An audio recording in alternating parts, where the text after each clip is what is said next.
ചെയ്യാനായിട്ട് ക്ഷണിക്കുന്നു. Annual General Body Meeting 2024. The Annual General Body Meeting of SMRC for 2024 was held at the CMI Prayer General's House in Kakinad on April 5th with 180 major superiors and delegates in attendance. The meeting focused on the theme Life of Consideration and Response to the Socio-Political and Ecclesial Realities in India Today. Reverend Father Sadi Chakalikal CMI, President of SMRC, welcomes the gathering and his gratitude Marathi Tatil, the major Archbishop, delivered the inaugural address, setting the tone for the day's discussions. The input sessions featured insightful presentations from Father Cedric Prakash S.J. on consecrated life and a gospel-based response to contemporary Indian socio-political realities, and Sisojan CMC on solidarity on an ecclesial ingredient of consecrated life in the church. During the business session, Sister Teresina MCC presented the annual report, while Brother Varghese Manyani CST presented the statement of accounts ensuring transparency and accountability in SMRC's functioning. Election of office bearers for 2024 to 2027. As the executive body of SMRC had completed its 3 years tenure, elections were held during the annual general body meeting and the following members were elected. President Father Sadi Chakalikal, Vice President Brother Varghese Manyani, Vice President Sister Teresa Joseph, Secretary Sister Nancy, Treasurer Father Jose Murikan, Councillor Sister Renzi, Councillor Father Peter Chakyan. The newly elected executive body of SMRC received a warm reception, and the team extended heartfelt appreciation to the outgoing Executive Council for their dedicated service and tireless efforts on the past 3 years. Following the election of the new executive body, the below mentioned members were elected to the SMRC Advisory Council. Elected members to the SMRC Advisory Council: Brother Bastian Tarvini, MMB, Father Augustine Paikat, MCBS, Father John Kandatingara, PC, Father Jojo Varelkanayan, CST, Father Sibi Nyamalikunel, CMF, Father Thomas Chakangarambil, CMI, Father Vincent Kadalikat, MST, Sister Alfonsa Totagal, SH, Sister Annie Kuriakos, CHF, Sister Grace Teres, CMC, Sister Immaculate, SPM, Sister Anu Kuchumutil, AO, Sister Lisbeth Sainukar, SD, Sister Salome, DSD, Sister Sophie Perepadan, SABS, and Sister Litty, FCC. Financial support to the victims of Manipur. Following the discussions on extending our support to the victims of Manipur, the committee resolved to provide financial assistance of 3 lakh rupees to 3 affected families in Manipur to support the reconstruction of their houses. Acknowledgement. The outgoing and newly elected members of the SMRC Executive Council extended their heartfelt gratitude to the CMI Prayer General and the fathers in the General Age for hosting the General Assembly and appreciated the warm hospitality and conducive environment provided. Activities under the new Executive Council, new faces and new visions. Executive meetings. The SMRC Executive Council, guided by the visionary leadership of its President, Reverend Father Sadi Chakalikal CMI, successfully organized 5 online meetings, with the first 2 sessions dedicated to an in-depth discussion on promoting unity regarding the Holy Eucharist in the Syro Malabar Church, resulting in a collective decision to embark on a prayerful solidarity movement and adopt a proactive and collaborative approach. The third meeting culminated in the formulation of a proposal to be submitted to the Major Archiepiscopal Assembly, scheduled to convene on August 23rd and 24th, 2024 at the Alphonsian Institute, Pala, as Reverend Father Sadi Chakalikal CMI, the was invited to participate as ex officio member. The fourth and fifth meetings resolved to convene a joint meeting with the advisory council's members to deliberate on key issues and further suggested collaborating with the CRI to meet the Bishop of Baroda with the objective of presenting a comprehensive report on the concerns of the religious communities. This meeting with the Bishops of Baroda was to discuss and to make proposals on the revision of Mutuae Relationis, that is, on the relationship between bishops and religious major superiors. The 6th Executive Council convened on June 3rd, 2025 at POC Palarivattam, deliberated on the annual general body meeting 2025 scheduled for September 20, 2025 today at the Alphonsian Institute, Pali. Joint meeting of the SMRC Executive Council and Advisory Council. A joint meeting of the SMRC Executive Council and Advisory Council took place on December 30, 2024 at the Charities Sisters Generalate in Bristol, and 15 members participated. The SMRC President, Reverend Father Sajid Chakalakal CMI, gave an orientation talk on Pilgrims of Hope in the Path of Peace as part of the preparations for the Jubilee year 2025. After the orientation talk, the discussions were followed on the practical action plan to be adopted for the SMRCs as a whole and the congregation in particular together with the local communities. The joint meeting unanimously agreed to meet the major archbishop to engage in constructive dialogue, listen to grievances, and work towards a resolution that fosters unity and understanding within the community. The following members were designated to meet the major archbishop: Father Sajid Chakalakal, President of SMRC; Father Peter Chakyak, OCD, Councillor; Brother Varghese Manyalan, CST, Vice President; Father Jojo Joseph Varadukalayan, CST, Member of Advisory Council; Sister Nancy, CSC, Councillor; Sister Annie Kuriakos, CHF, Member of Advisory Council, and Sister Nancy, Secretary. നമ്മുടെ SMRC statutes approve ചെയ്ത് കിട്ടിയിരിക്കുന്നത് വളരെ minimum ടെക്സ്റ്റേ ഉള്ളൂ. എന്നാലും ഇത്രയും വർഷങ്ങൾ കഴിഞ്ഞതിൻ്റെ വെളിച്ചത്തിലും നമുക്ക് വന്നിരിക്കുന്ന വ്യത്യാസങ്ങളുടെ വെളിച്ചത്തിലും ആ സ്റ്റാറ്റ്യൂട്ട്സ് ഒന്ന് റിവൈസ് ചെയ്ത് നല്ലതാണെന്ന് തോന്നുന്നു. വീണ്ടും അത് റിവൈസ് ചെയ്യുന്നതിന് മുൻപ് ഒരു കമ്മിറ്റി വർക്ക് ചെയ്താലാണ് പ്രപ്പോസൽസിലോട്ട് വരാൻ സാധിക്കുക. നമുക്ക് ജനറൽ ബോഡിയിലാണ് അത് പാസ്സാക്കേണ്ടത്. അപ്പോൾ ഒരു പക്ഷേ നമ്മൾ ഇപ്പോൾ ഒരു കമ്മിറ്റി കോൺസ്റ്റിറ്റ്യൂട്ട് ചെയ്യുകയാണെങ്കിൽ അടുത്ത വർഷത്തെ ജനറൽ ബോഡിയിലേക്ക് വരുമ്പോഴേക്കും ഈ കമ്മിറ്റിയുടെ പ്രപ്പോസൽസ് വെച്ച് നമുക്ക് ചർച്ച ചെയ്യാം. അതിനുശേഷം പിന്നീട് 3 വർഷത്തിലൊരിക്കൽ നടക്കുന്നതാണ്. അവിടേക്ക് വേണ്ടി നമുക്ക് കൊണ്ടുപോകാം. ഇല്ലെങ്കിൽ നമ്മൾ പാസ്സാക്കണമെങ്കിൽ അടുത്ത വർഷം നമുക്ക് അവസാനിപ്പിച്ച് മുന്നോട്ട് പോകാൻ സാധിക്കും. അപ്പോൾ അതിനും ഈ പറഞ്ഞ പോലെ 3 പേരുടെ ഒരു കമ്മിറ്റി കോൺസ്റ്റിറ്റ്യൂട്ട് ചെയ്യുക, അത് ഇഫക്റ്റീവായിട്ട് ചെയ്യാൻ സാധിക്കുമെന്ന് ഞാൻ വിചാരിക്കുന്നു. SMRC എങ്ങനെയാണോ കൂടുതൽ ഇഫക്റ്റീവായിട്ട് സഭാത്മക ജീവിതത്തിലേക്ക് കൊണ്ടുവരാൻ സാധിക്കുക, അതിന് കോൺക്രീറ്റ് പ്രപ്പോസൽസ് കൊണ്ടുവരാൻ വേണ്ടിയിട്ട് അത് areas of collaboration within the SMRC in view of contributing to the ecclesial. ഷാജിച്ചിൻ്റെ ഒരു പേര് ഈ സ്റ്റാറ്റ്യൂട്ട്സ് റിവൈസ് ചെയ്യാൻ വേണ്ടി ജോസഫ് പറഞ്ഞത് ഞാൻ പറഞ്ഞത് ജനറൽ സെക്രട്ടറിനെ ഏൽപ്പിക്കാം. അതായിരിക്കും നല്ലതെന്ന് തോന്നുന്നു.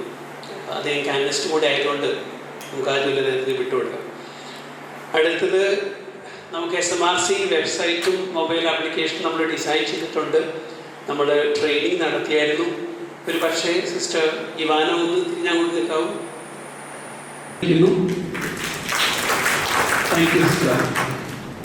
ഇത് ആ ബോഡിയാണ് ഈ 3 സ്പിരിച്വൽ ചർച്ചസിനെയും ഒന്നിച്ച് ഹോൾഡ് ചെയ്ത് നിൽക്കുന്നത്. എന്ന് പറഞ്ഞാൽ അഖിലേന്ത്യാ തലത്തിൽ CBCക്ക് തീർച്ചയായിട്ടും ഒരു മുഖമുണ്ട്. ഗവൺമെന്റുമായിട്ട് പല കാര്യങ്ങളും നെഗോഷിയേറ്റ് ചെയ്യാൻ പോകുന്നത് CBCയാണ്. എന്ന് പറഞ്ഞതുപോലെ നമ്മൾ ആ ലെവലിലാണെന്ന് പറയുന്നില്ല. എന്ന് പറഞ്ഞതുപോലെ നമുക്ക് ഈ 3 സഭയിലെ കൂട്ടായ്മയിലുണ്ടാകുന്ന സന്യാസികളുടെ സംഗമമാണ് CRI. നമ്മൾ മാറി നിൽക്കാതെ അതിലും നമ്മൾ ആത്മാർത്ഥമായിട്ട് പങ്കെടുക്കുകയും കോൺട്രിബ്യൂട്ട് ചെയ്യണമെന്ന് കൃത്യമായിട്ട് ഓർമ്മിപ്പിക്കുകയാണ്. ഞാൻ ഓർമ്മിപ്പിക്കുന്നതിന്റെ കാരണം നമുക്കത് ഇഫക്റ്റീവായിട്ട് നടക്കുന്നില്ല എന്നൊരു തിരിച്ചറിവ് എനിക്ക് പ്രത്യേകിച്ചും CRI പങ്കെടുക്കുമ്പോൾ മനസ്സിലാക്കാൻ സാധിക്കുന്നതുകൊണ്ടാണ്. കാര്യക്ഷമമാക്കാൻ പറയുന്നത് നിങ്ങൾക്ക് എന്തെങ്കിലും സജഷൻ പറയാനാണെങ്കിൽ പറയാൻ പറ്റും. എങ്ങനെയാണ് കാര്യക്ഷമമാക്കുക എന്നുള്ളതിനെ കുറിച്ച് നിങ്ങൾക്ക് കാഴ്ചപ്പാടുകൾ പങ്കുവയ്ക്കാവുന്നതാണ്. ഇനിയുള്ള 2 ഡേറ്റുകൾ സ്ഥലത്തിന്റെ തീരുമാനമാണ് എഴുതി വെച്ചിരിക്കുന്നത്. ഒന്ന് അടുത്ത വർഷത്തെ ഇന്ന് നടത്തിയതുപോലുള്ള ഒരു ദിവസത്തെ ആനുവൽ ജനറൽ അസംബ്ലി എന്ന് നടത്തണം, എവിടെ നടത്തണം. ആക്ച്വൽ ഡേറ്റ് തീരുമാനിച്ചില്ലെങ്കിലും ഏതാണ്ട് സമയം എന്ന് പറഞ്ഞു പോവുകയാണെന്നുണ്ടെങ്കിൽ എക്സിക്യൂട്ടീവ് കൗൺസിലിൽ ഡേറ്റ് തീരുമാനിക്കാവുന്നതാണ്. സ്ഥലം ഏതാകുന്നതിനെ കുറിച്ച് നമുക്ക് ധാരണ ഉണ്ടെങ്കിൽ നല്ലതാണ്. അതിനുശേഷം തീരുമാനിക്കുന്നത് 2027 നടക്കേണ്ട നമ്മളുടെ ജനറൽ അസംബ്ലി, അത് ഇലക്ഷൻ കൂടി ഉള്ളതാണ്. നമ്മൾ സാധാരണ ചേർന്ന് 3 ദിവസത്തെ പ്രോഗ്രാമാണ്. കഴിഞ്ഞ പ്രാവശ്യം നമ്മൾ ബാംഗ്ലൂർ തമ്പാന കോളേജിലാണ് അത് നടത്തിയത്. അപ്പോൾ അടുത്ത വർഷത്തെ മീറ്റിംഗ് ഇതേ സമയത്ത് ചെയ്താൽ മതിയോ, അല്ലെങ്കിൽ എന്തെങ്കിലും വേറെ സജഷൻസ് നിങ്ങളുടെ ഭാഗത്തുനിന്നുണ്ടോ? ഡേറ്റിനെ കുറിച്ചും വെന്യൂവിനെ കുറിച്ചും. ഒരു ദിവസത്തെ ആയതുകൊണ്ട് മിനിമം താമസ സൗകര്യങ്ങളുടെ ആവശ്യമുള്ളൂ. 3 ദിവസം ആകുമ്പോൾ താമസിക്കാനുള്ള സൗകര്യം കൂടെ നമ്മൾ കണക്കിലെടുക്കേണ്ട ആവശ്യമുണ്ട്. ഒരു ദിവസത്തെ പരിപാടി വേണമെങ്കിൽ നമുക്ക് എക്സിക്യൂട്ടീവ് കൗൺസിൽ വിട്ടുകൊടുക്കാം, സ്ഥലവും ഡേറ്റും തീരുമാനിക്കാനായിട്ട്. നേരത്തെ നമുക്ക് അറിയിക്കാൻ വേണ്ടി സംവിധാനം ചെയ്യും. പിന്നീട് വരുന്ന 27 നമ്മുടെ 3 ദിവസത്തെ മീറ്റിംഗ് എവിടെ നടത്തുന്നത് ഇപ്പോൾ തീരുമാനിക്കുകയാണെങ്കിൽ അഡ്വാൻറ്റേജ് നമുക്ക് സ്ഥലം ബുക്ക് ചെയ്യാൻ പറ്റും. കാരണം താമസിക്കാനുള്ള സൗകര്യം വേണ്ടത് കൊണ്ട് നേരത്തെ പ്ലാൻ ചെയ്തില്ലെങ്കിൽ ചിലപ്പോൾ നമുക്കത് ഒത്തുവരണമെന്നില്ല.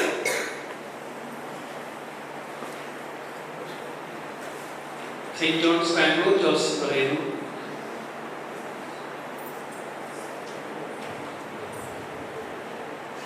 നമുക്ക് കഴിഞ്ഞ പ്രാവശ്യം 160 170 പേരുണ്ടായിരുന്നു. അതിൽ എഴുതിയിരിക്കുന്നതാണ്, സമർപ്പിതർ ആരുമില്ലെങ്കിൽ ഈ ലോകത്തിന് എന്ത് സംഭവിക്കും. എന്നിട്ട് അദ്ദേഹം തന്നെ 2 ഉത്തരങ്ങൾ കൊടുക്കുന്നത് എങ്ങനെയാണ്? സഭയെ പരിപോഷിപ്പിക്കുന്ന കാരുണ്യത്തിന്റെ നനവ് ഉണങ്ങി വരണ്ട് ഇല്ലാതാകും. രണ്ടാമത്, ദ്രുതഗതിയിൽ ലൗകാരികത്തിലേക്ക് നയിക്കുന്ന ഈ ലോകത്ത് വിശ്വാസത്തിന്റെ ഉപ്പ് ഉരകട്ട് അതിന്റെ സ്വാദ് നഷ്ടമാകും. അപ്പൊ നമ്മൾ ഉണ്ടാകുന്ന 2 വലിയ കാര്യങ്ങളാണ്. കാരുണ്യത്തിന്റെ നനവ് സഭയിൽ ഉണ്ടാവും, വിശ്വാസത്തിന്റെ ഉപ്പ് ഉരകെട്ടു പോകുകയാണ്. ഇത് ഓർക്ക് നമുക്ക് നല്ല ദൈവത്തിന് നന്ദി പറയാം. കാലപ്രസക്തിയുള്ള വിഷയത്തിലൂന്നി സമകാലിക ലോകത്തിലെ സമർപ്പിതരുടെ സ്പന്ദനങ്ങളെ പ്രത്യാശയുടെ പാതയിലൂടെ വിലയിരുത്താൻ ശ്രമിച്ച സീറോ മലബാർ റിലീജിയസ് കോൺഫറൻസിന്റെ ആനുവൽ ജനറൽ അസംബ്ലിയുടെ ആദ്യാന്തം വരെയുള്ള എല്ലാ പരിപാടികളിലും ഏറെ സന്തോഷത്തോടെ അഭിമാനത്തോടെ പങ്കുകൊണ്ട് കൃതാർത്ഥതയോടെ ഇവിടെ ആയിരിക്കുമ്പോൾ നന്ദിയുടെ ഒരു വാക്ക്. 2025 സീറോ മലബാർ റിലീജിയസ് കോൺഫറൻസിന്റെ ആനുവൽ ജനറൽ അസംബ്ലി കാര്യക്ഷമതയും നേതൃത്വ പാഠവും കൊണ്ട് ഇത്രയും മനോഹരമാക്കാൻ, ഈ വേദിയെ അനുഗ്രഹീതമാക്കാൻ പ്രയത്നിച്ച SMRCയുടെ പ്രസിഡന്റും നാഷണൽ CRI പ്രസിഡന്റും CMI കോയമ്പത്തൂർ പ്രോവിൻസിന്റെ പ്രൊവിൻഷ്യൽ സുപ്പീരിയറുമായ ബഹുമാനപ്പെട്ട സാജോച്ച ദീർഘവീക്ഷണത്തോടുകൂടി പ്രാർത്ഥനാപൂർവം കഠിനാധ്വാനത്തിന്റെയും ലാളിത്യത്തിന്റെയും ആത്മീയതയിൽ ഊന്നി നിന്നുകൊണ്ട് ഈ അസംബ്ലിയുടെ വിജയത്തിനായി ചുക്കാൻ പിടിച്ച സാജോച്ചന് ഹൃദയത്തിന്റെ ഭാഷയിൽ നന്ദി.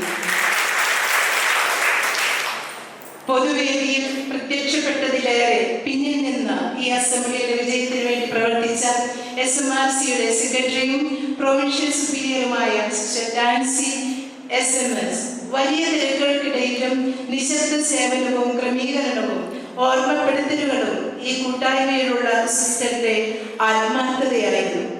നിശബ്ദതയുടെ ആഴത്തിൽ നിന്നുള്ള സ്നേഹസേവനത്തിന് സിസ്റ്റർ ഡാൻസിക്കും സിസ്റ്റർ സമൂഹത്തിൽ നിന്ന് വന്ന മറ്റെല്ലാ സിസ്റ്റേഴ്സിനും, ഇന്നത്തെ MC ആയിരുന്ന സിസ്റ്റർ ജോസ്ഫിതയ്ക്കും സിസ്റ്റർ ഇവാനിക്കും ഏറെ നന്ദി. ഇനാഗുറൽ അഡ്രസ്സിലൂടെ അത്ഭുതാവഹമായി ചിന്തിക്കാൻ ആത്മീയ പ്രബോധനം നൽകി സാന്നിധ്യത്തിലൂടെയും വിഷയബന്ധിതമായ പ്രഭാഷണത്തിലൂടെയും ഈ വേദിയെ അനുഗ്രഹീതമാക്കിയ ഹിസ് എക്സലൻസി മാർ ജോസഫ് കലങ്ങാട്ട് പിതാവേ, അങ്ങയുടെ അസാന്നിധ്യത്തിലും സ്നേഹത്തോടെ നന്ദി. ഈ പൊതുസമ്മേളനം അതിന്റെ പരിസമാപ്തിയിലെത്തി നിൽക്കുമ്പോൾ അനുഗ്രഹ പ്രഭാഷണം നടത്തിയ സിനഡൽ കമ്മീഷൻ സെക്രട്ടറി സെബാസ്റ്റ്യൻ മുട്ടത്തോട്ടിൽ അച്ഛന് ഒറ്റവാക്കിൽ ഏറെ സ്നേഹത്തോടെ നന്ദി. സമർപ്പിതർക്ക് മുന്നിൽ പ്രത്യാശയുടെ ചാലുകീറി മുഖ്യ പ്രമേയ പ്രഭാഷണം ഫാദർ സബീഷ് വെട്ടിയാടൻ CMI അച്ഛനും ഏറെ നന്ദി പറയുന്നു. പാനൽ സെഷനിലൂടെ നമ്മുടെ ഉള്ളിലെ തീപ്പൊരിയെ ആണിക്കത്തിച്ച് നമ്മോടൊപ്പമായിരിക്കുന്ന father Paulson Veliyannoor CMF, father Franco Kannampuzha MMB, sister Dhanya CMC, panel session moderate ചെയ്ത provincial superior father Simon MCBS, ഏവർക്കും സൗഹൃദത്തിന്റെ ഭാഷയിൽ ഹൃദയം നിറഞ്ഞ നന്ദി. സമർപ്പിത ജീവിതത്തെ വിവിധ വെല്ലുവിളികൾക്കിടയിൽ നിന്നുകൊണ്ട് ക്രിസ്തു കേന്ദ്രീകൃതമായി ശാക്തീകരിക്കാൻ നമ്മോടൊപ്പമായിരുന്ന sister Shemin Maria CHF, father John Kandathikkala VC, father Jose Munikkan എന്നിവർക്കും ഈ സെഷൻ മോഡറേറ്റ് ചെയ്ത സിസ്റ്റർ എൽസ ടോം എസിറ്റിനും നന്ദി അറിയിക്കുന്നു. ഈ പരിപാടിയുടെ ആദ്യാവസാനം ഇവിടെ സജീവ സാന്നിധ്യം നൽകി സഹകരിച്ച ഞങ്ങളുടെ ഏറ്റവും പ്രിയപ്പെട്ട എല്ലാ മേജർ സുപ്പീരിയേഴ്സിനും കൂപ്പുകരങ്ങളോടെ നന്ദി. അൽഫോൻസിൻ പാസ്റ്ററൽ ഇൻസ്റ്റിറ്റ്യൂട്ട് മനോഹരമായ വേദിയാക്കിക്കൊണ്ട് ഭക്ഷണം, താമസ സൗകര്യം എല്ലാം വലിയ മനസ്സോടെ ക്രമീകരിച്ച ഫാദർ ജോസ് തലപ്പേരും ടീമിനും ആത്മാർത്ഥമായ നന്ദി. SMRCയുടെ ഈ ആനുവൽ ജനറൽ അസംബ്ലിയെ വിജയിപ്പിക്കാൻ പിന്നെ പ്രവർത്തിച്ച എല്ലാ എക്സിക്യൂട്ടീവ് മെമ്പേഴ്സിനും വാക്കുകൾക്ക് അതീതമായ നന്ദി അർപ്പിച്ചുകൊണ്ട് ഒരിക്കൽ കൂടി ഏവർക്കും നന്ദി പറഞ്ഞ് ദൈവനാമത്തിൽ എൻ്റെ വാക്കുകൾ അവസാനിപ്പിക്കുന്നു. നന്ദി, നമസ്കാരം. വാതിൽ കടന്ന് കൃപ നേടുക എന്നുള്ളത് നമ്മൾ പല സ്ഥലങ്ങളിലും പല സമയങ്ങളായിട്ട് ചെയ്തുകൊണ്ടിരിക്കുന്നതാണ്. ഈ വർഷത്തെ ജൂബിലിക്ക് നമ്മൾ സാധാരണ കത്തീഡ്രലിന്റെ വാതിൽ കടന്ന് കൃപ നേടുന്നതിന് അപ്പുറത്തേക്ക് കടന്ന് രാവിലത്തെ നമ്മുടെ സെഷൻസ് ഉണ്ടായിരുന്നതുപോലെ cry of the poor, cry of nature and cry of humanity, ഇത് 3 വാതിലുകളാണ്. കത്തീഡ്രലിന്റെ വാതിലൂടെ കടക്കുന്നത് പോലെ എളുപ്പമല്ല ആ വാതിലൂടെ കടക്കാനായിട്ട്. പക്ഷെ ഈ 3 വാതിലൂടെ കടക്കുകയാണെന്നുണ്ടെങ്കിൽ നമുക്ക് ധാരാളമായിട്ട് കൃപ നേടാനും സാധിക്കും, ധാരാളമായിട്ട് കൃപ പങ്കുവയ്ക്കാനും സാധിക്കും. എനിക്ക് തോന്നുന്നു സമർപ്പിതരായിട്ടുള്ള നമ്മുടെ വിളി, പ്രത്യേകിച്ചും ഈ പ്രത്യാശയുടെ തീർത്ഥാടകരാനായിട്ടുള്ള വിളി ഈ വർഷം നമ്മൾ സാധ്യമാക്കേണ്ടത് ഈ 3 വാതിലുകളിലൂടെയാണ്. നമ്മൾ സാധാരണ ചെയ്തുകൊണ്ടിരിക്കുന്ന കർമ്മങ്ങളാണ്, പക്ഷെ അതിന് കുറച്ചുകൂടി ശ്രദ്ധയോടുകൂടെ കൃപ നേടാനും കൃപ സമൃദ്ധമായിട്ട് പങ്കുവയ്ക്കാനുമായിട്ടുള്ള 3 വാതിലുകളെ ഒന്ന് മനസ്സിലാക്കാനും മനസ്സിരുത്തി നമ്മളുടെ കർമ്മപഥങ്ങളിലേക്ക് കൊണ്ടുവരാനും സാധിച്ചാൽ ജൂബിലി ആഘോഷം മനോഹരമാകും, ധാരാളം കൃപ നേടിയെടുക്കാനായിട്ടുള്ള വഴിയായി മാറും. കൃപയുടെ തീർത്ഥാടകരാകാനായിട്ട് സാധിക്കും. കൃപയുടെ തീർത്ഥാടകർക്ക് പ്രത്യാശ പകർന്നു കൊടുക്കാനായിട്ട് സാധിക്കും. നമുക്ക് ഓരോരുത്തർക്കും സാധിക്കണമെന്ന പ്രാർത്ഥനയോടുകൂടെ നമുക്ക് മാതാവിന്റെ കീർത്തനം ആരംഭിച്ച് അവസാനിപ്പിക്കാം.